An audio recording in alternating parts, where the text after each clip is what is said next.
Ilang beses ko ba yung kailangang ulitin? Shirokawa, huwag mong kulayin ang buhok mo. Bawal din ang hikaw. Sarashi na, ibutones mo ang damit mo hanggang sa pangalawang butones. Ayusin mo ang belt mo. Kurosaki, huwag mong kalat ka rin ang sapatos mo. Ganito dapat ang itsura nyo.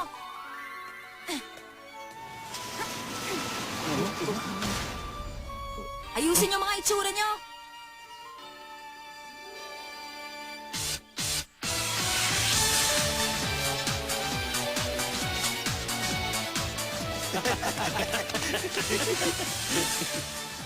Talaga naman. Punong-puno talaga ng mga taong hindi sibilisado ang eskwelahang to. Ikaw, Yukimura, tapos mo na ba yung student guidebook? President, kailangan ba natin talaga ang ganitong klaseng bagay? Kailangan ba natin ng isang student guidebook? Wala ka bang utak? Siyempre naman. Kapag hindi tayo gumamit niyan, magiging tamad na naman ang mga boys. Yes, ma'am! Ilang taon pa lang mula nang maging co-ed ang Seika High School. Dahil dati itong all-boys school, 80% ang population mga lalaki. Bukod pa ron, ako ang unang babaeng student council president dito. Ngayon, nandito na ako sa posisyong to, hindi ko na sila hahayaang gawin ang kahit anong gusto nila! Napakarami ko nang nakitang nakakadiling bagay sa eskwelahang to. Walang modo! Walang magawa ang mga girls kundi magtiis na lang. Kailangan kong gumawa ng paraan para tulungan sila. Nagsikap ako ng husto para mabago ang sitwasyon. Pinag-aralan ko lahat. Ginawa ko lahat ng paraan. Naging pala kaibigan din ako. Kaya naman, nakuha ko ang tiwala ng teachers. At ang posisyon ko ngayon bilang student council president. Sige na, tulungan mo na ako. Oh? Pwede ba ikaw na lang ang maglinis para sa akin? Pero meron pa akong kailangan gawin. Sige na, ngayon lang naman yan eh. Gawin niyo ang sarili niyong trabaho. Oh? Yung mga hindi gumagawa ng trabaho nila, paglilinisin ko ng banyo ng 1 linggo. President, Ako nang bahala rito. salamat! Isaki Aizawa, nandito ka na naman? Ako dapat ang magsabi niyan sa inyo, 3 ugok. Ano sinabi mo? 3 ugok? Mga walang kwentang gaya nyo, hindi dapat tinatawag sa pangalan nila.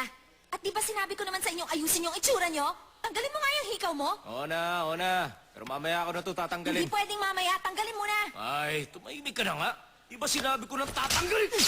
Ang sabi ko sa'yo, tanggalin mo na ang hikaw mo ngayon! Aray ka! Walang awa ang babaeng to! Biskado na to! Tanggalan na tayo, ha? Tatanggal ko to! Oy, sandali lang! Maglilinis pa kayo! Problema na naman? Bakit? Ano nangyayari? Wala naman. Nagtapat lang siya sa akin tapos tinanggihan ko siya. Gumagawa ka na naman ng problema, Takumi Usui. Lagi na lang niyang pinapaiyak ang mga babae. Ilang beses ko bang sasabihin mag-iingat ka sa pananalita mo? Magbabayad ka kapag ginawa mo uli yun. Ilang beses na ba niya sinabi sa akin niya? Bakit kaya laging galit ang student council president natin sa mga lalaki? Usui, pwede ka bang gumawa ng paraan para mapahiya ang babaeng yon? Hindi ako interesado. Ikaw na lang ang gumawa.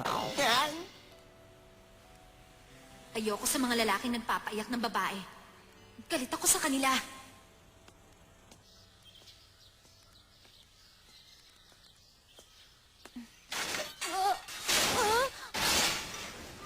Naku, nasira na ang gate namin. Kailangan ng pera para maipaayos namin to. Nandito na ako.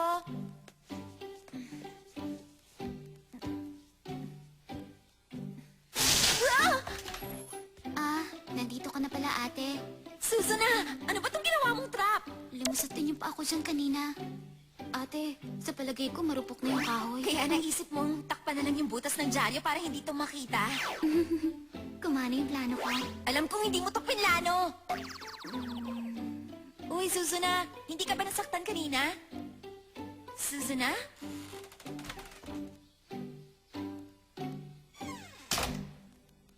Mukhang okay naman siya.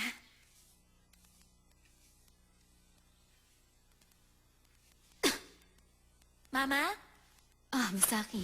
nandito na ako. Buti naman. Panggabi po kayo sa ospital, hindi ba, Mama? Alam niyo namang mahina ang resistensya niyo, kaya huwag niyong abusuin ang sarili niyo. Huwag ka mag-alala. Ayoko namang sa'yo na lang iasa ang lahat, Misaki. Okay lang ako. Iingatan ko ang katawan ko. Hindi sana tayo nahihirapan kung hindi umalis si Papa pagkatapos niya umutang ng malaki. Hindi mo na kailangan sabihin yun, Susana. Muntik ko na makalimutan. Tumawag nga pala yung manager niyo kanina. Hindi makakapasok yung isang katrabaho mo, kaya palitan mo raw siya. Ganun ba? Kung ganun, kailangan ko na umalis. Ba't di mo agad sinabi? Kainis naman. Na-shoot uli ako sa butas. Sandali lang, ate. Pwede mo bang ihulog tong entry ko para sa akin? Contest entry na naman. Oo, ate. Magpahinga na po kayo, Mama, ha? Alis na po ako! Sira na rin to! Alam kong mahirap lang kami, pero sa palagay ko, kailangan na bumili ni ate ng cellphone.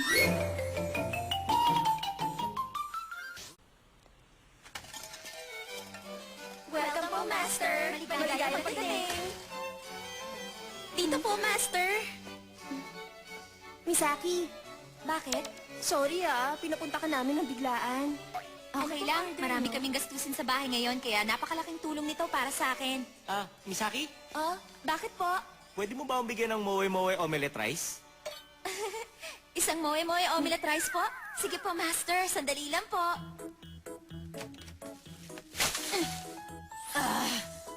Ang tagal ko na rito pero hindi pa rin ako sanay. Konti lang ang free time ko dahil president ako ng student council, kaya kailangan ko ng ganitong trabahong malaki ang sweldo. Pero paano kapag may nakakita sa aking schoolmate ko? Aba. Hindi ko to inaasahan. Hello, Miss President. Takumi Usui!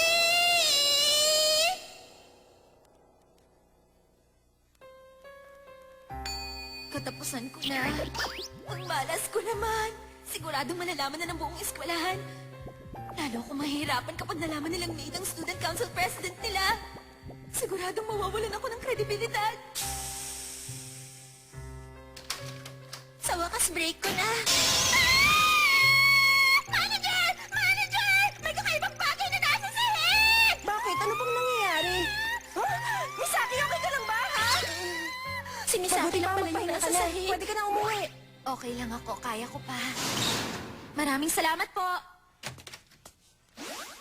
Oh, Aba, normal na ang suot mo ngayon, bakit nandito ka pa? Anong kailangan mo, ha? Ha? Wala naman akong kailangan. Gusto ko lang naman makasiguro. Kung ganun, totoo yung nakita ko kaninang isang maid ang president. Bakit ka nagtatrabaho sa ganitong klaseng lugar? Manager, uuwi na rin po ako. Maraming salamat po. Huwag tayo dito. Ha? Tara, bilisan mo.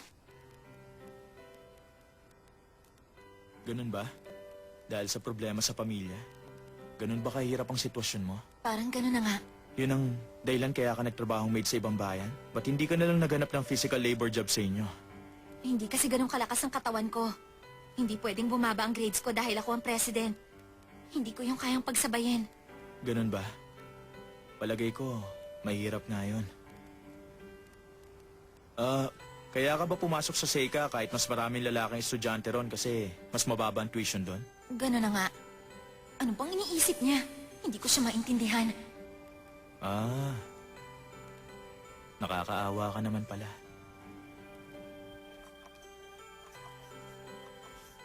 Hindi ko hahayaang masira ang lahat ng pinaghirapan ko dahil lang sa nangyaring yun.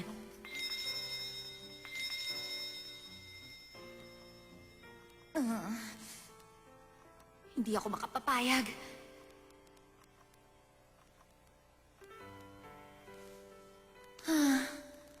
Bagong pagsubok na naman. 3 araw nang lumipas. Oo nga, homemade yun. Maid! At dahil paborito nga ng lolo ko ang homemade peanut butter, pinag-aralan ko kung paano gumawa nun. Homemade peanut butter lang pala. Oh, alam mo ba? May dinano nga pala yung... Maid! Yung made in China na t-shirt na binili ko na isang araw. Masyado palang maluwag sa akin. Made in China lang pala. Katakot. Masama to. Nag-overreact ako pag may naririnig akong katunog ng maid. Pero, nakapagtatakang wala pa rin nakakaalam ng sikreto ko. Pinaplano ba niyang i-blackmail ako? O baka naman naaawa siya. Nakakainis pero mas okay na siguro yun. Misaki! Huh? Hoy, Sakura! Shizuko! Bakit mukhang pagod ka? Hindi ako pagod, Sakura. May iniisip lang ako ngayon. Pasensya ka na. Alam naming marami kang ginagawa ngayon, pero... Nahihingin sana kami pabor sa'yo, Misaki. Oh? Ito ba? Isang sandbag na ginagamit ng boxing club? Nakakatakot, diba? Dahil dito, hindi tuloy kami makaakyat. Pagsasabihan ko mamaya ang boxing club members. Kailangan tanggalin ko muna to rito. Tumabi muna kayo. Pero, sobrang baho at sobrang bigat niyan. Okay lang yun. Kaya ko to! Ha! Kayo dyan, ilagay niyo yan sa tamang lalagyan! Salamat, Misaki. Ang lakas mo. Magaan lang naman yun. Mas mahirap pa nga maghagis ng tao eh. Salamat, ha. I love you. Ito, Misaki, para sa'yo. Oh?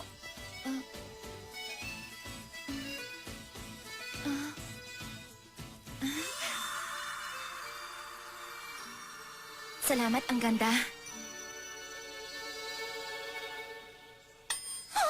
Nakatingin dito si Usui. Huh? Ano tinitingin mo dyan, ha? Ano kayong ibig sabihin nun? Hindi ko talaga siya maintindihan. Wow, napaka-cool talaga ni Usui, ano? Ha? Balita ko nag-aral siya ng Shorinji Kempo hanggang pumasok siya sa middle school. Napakalakas niya! Dahil doon hinahangaan siya ng lahat ng lalaki dito sa school. Bukod doon, matataas din ang grades niya. Tapos napakagwapo rin niya. Siya ang nagbibigay liwanag sa school nating puno ng pangit na boys. Pero balita ko, hindi siya interesado sa mga babae rito. Masyado na kasing mataas ang level niya. Pero kahit alam nilang mabibigo lang sila, marami pa rin babaeng nagtatapat sa kanya. Ganun pala kasikat ng lalaking yun, ha? Ano Ibang bang klase naisip ng talaga mga ang babae lalaking yun? yun. Alam ko na. Kaya siguro hindi niya yun pinagkalat kasi hindi siya interesado sa mga ganong klaseng bagay.